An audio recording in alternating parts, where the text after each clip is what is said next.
Thank you so much for your time and for this interview. As you know, პოლკოვნიკო, დიდი მადლობა თქვენი დროისა და ამ ინტერვიუსთვის. Როგორც იცით, სოხუმის აეროპორტმა, რომელიც თითქმის 30 წლის განმავლობაში უმოქმედო იყო, 7 თებერვალს სატესტო ფრენა მიიღო მოსკოვიდან. რუსი ოფიციალური პირების თქმით, აეროპორტი 1 მაისს გაიხსნება, რადგან სურთ საზაფხულო სეზონი ასე დაიწყონ.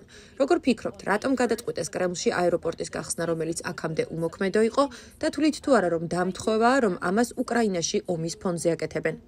Kremlin remembered this inactive airport. Well, I think the Kremlin ფიქრობ დიდი ხანია რაც კრემლს ამ აეროპორტის თავიდან ამუშავება სურდა, მაგრამ რამდენიმე წინააღმდეგობას აწყდებოდა. ერთ-ერთი ისაა, რომ როგორც თქვენ თქვით, სამოქალაქო ავიაციის საერთაშორისო ორგანიზაციამ აეროპორტი 30 წელზე მეტი ხნის წინ დახურა. ასე რომ საერთაშორისო ფრენების იქ კანონიერად განხორციელება შეუძლებელია. ეს არის იმის გამოხატულება, როგორ უყურებს რუსეთი აფხაზეთს, სამხრეთ ოსეთს, დნესტრისპირეთს, როგორც უბრალო ინსტრუმენტს, იარაღს, რომელსაც საკუთარი მტრების წინააღმდეგ იყენებს. იქნება ეს მოლდოველი ხალხი და მოლდოვის მთავრობა თუ ქართველი ხალხი. რუსეთს აეროპორტის თავიდან გახსნა რამდენიმე მიზეზის გამო სურს. ერთ-ერთი ტურისტული სეზონია. რუსი ტურისტების რაოდენობა ზაფხულში იზრდება და ეს მათთვის მნიშვნელოვანია. მეორე მიზეზი კი ისაა, რომ ეს ყველაფერი რუსეთის ინტერესებშია. ეს კიდევ ერთხელ აჩვენებს, რომ საქართველოს ხელისუფლების ერთგვარი დე-ფაქტო პოლიტიკა, რომელიც ცდილობს რუსეთის არ გაღიზიანებას უკრაინაში ომის ფონზე, ჩიხშია და მას არსად მივყავართ. კრემლისგან გადადგმული ასეთი ნაბიჯები სწორედ იმას აჩვენებს, რომ ამ პოლიტიკას არსად მივყავართ.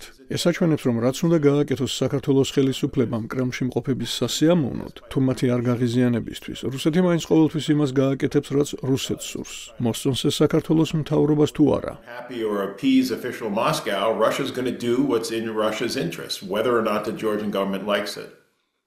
Airport is called international. სოხუმის აეროპორტს საერთაშორისო ჰქვია, თუმცა როგორც თქვენ თქვით, ICAO სამოქალაქო ავიაციის ორგანიზაცია მას არ ცნობს, ვინაიდან ის საქართველოს ოკუპირებულ ტერიტორიაზე იმყოფება. თავის დროზე ეს ინფორმაცია, რა თქმა უნდა, ორგანიზაციას საქართველოს მაშინდელი ხელისუფლებისგან ჰქონდა. თუმცა ახლა მომხდარზე არაფერი კოსმის ახლანდელი მთავრობისგან. როგორ ფიქრობთ, რატომ მოხდა ასე? Now we don't hear anything from Georgian government. No comments, no official statements about it. Why do you think so? Well, because I think, as I said, it shows. როგორც თქვი, ეს აჩვენებს საქართველოს მთავრობის პოლიტიკის გაუფასურებას, რომელიც ცდილობს კრემლთან საქმის გამოსწორებას და ოფიციალური მოსკოვის დამშვიდებას. ეს სამარცხვინოა. რუსეთსა და აფხაზეთს შორის მხოლოდ ერთია ნამდვილი ქვეყანა. რუსეთს გულისხმობ და სწორედ რუსეთი უწევს იგნორირებას საერთაშორისო კანონმდებლობას. იმ ფაქტს, რომ თითქმის არც ერთი ქვეყანა არ მიიჩნევს აფხაზეთის თავზე საჰაერო სივრცეს რუსეთის ან აფხაზეთის საჰაერო სივრცედ. ლეგალურად ის საქართველოს საჰაერო სივრცეა. ასე რომ ის ფაქტი, რომ რუსეთის მხრიდან ამის იგნორირება ხდება, რომ ის ოკუპირებულ ტერიტორიაზე აეროპორტის გახსნისთვის და საქართველოს საჰაერო სივრცის საკუთარი მიზნებისთვის გამოყენებისთვის ემზადება, თბილისის ხელისუფლების სირცხვილია. მათი დუმილი ვფიქრობ იმის მანიშნებელია, რომ მათ სურთ ეს ამბავი უბრალოდ მიიჩქმალოს და საერთოდ არ მოუწიოთ კომენტარის გაკეთება. They would like to see this story just go away and not have to comment on it at all.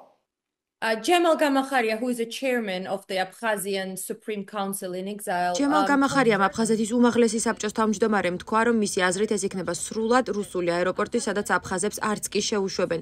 მისივე აზრით რუსეთი მის სამხედრო ავიაბაზად გამოყენებასაც აპირებს. თვლით თუ არა, რომ ეს შეიძლება იყოს ერთ-ერთი მიზანი და თუ ასეა, მაშინ რა სამხედრო გამოწვევებზე თუ საფრთხეებზე შეიძლება ვისაუბროთ ზოგადად და საქართველოსთან მიმართებაშიც.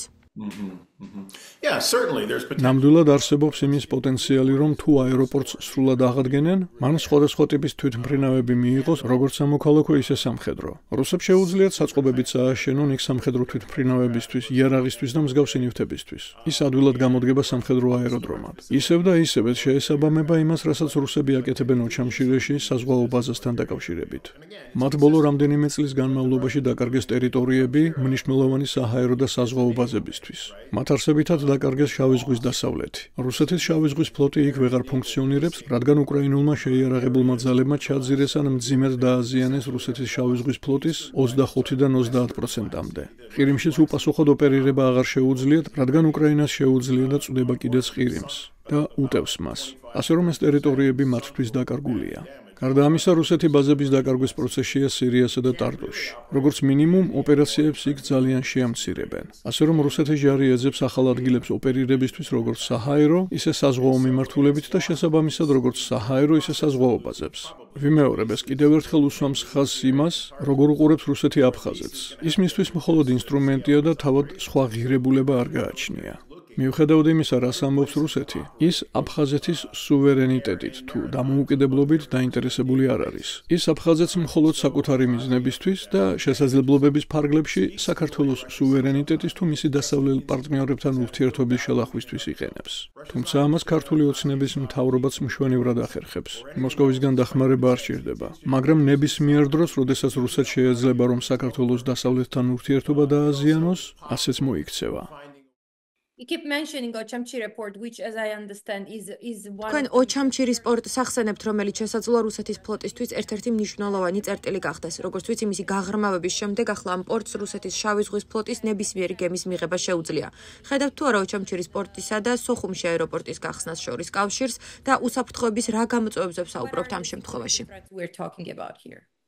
So, სპეციფიკური ინფორმაცია იმასთან დაკავშირებით, სადამდე მოხდა ოჩამჩირის პორტის გაღრმავება არ მაქვს. შესაბამისად, ვერ გეტყვით ზუსტად რა ტიპის საბრძოლო ხომალდების მიღება შეუძლია მას.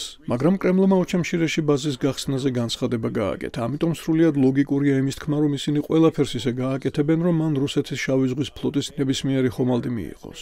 საუბარია კრეისერებსა და ფრეგატებზე, საშუალო ზომის ტიპის გემებზე. რა თქმა უნდა, საუბარი არაა ავიამზიდზე. რუსეთს ასეთი მხოლოდ ერთი ჰყავს და ის შავ ზღვაში ნამდვილად ვერ მოხვდება. თუმცა სხვა დანარჩენი, რაც რუსეთს შავი ზღვის ფლოტში ჰყავს, გონივრული იქნება ვივარაუდოთ, რომ ოჩამჩირეში შეიძლება მოხდეს.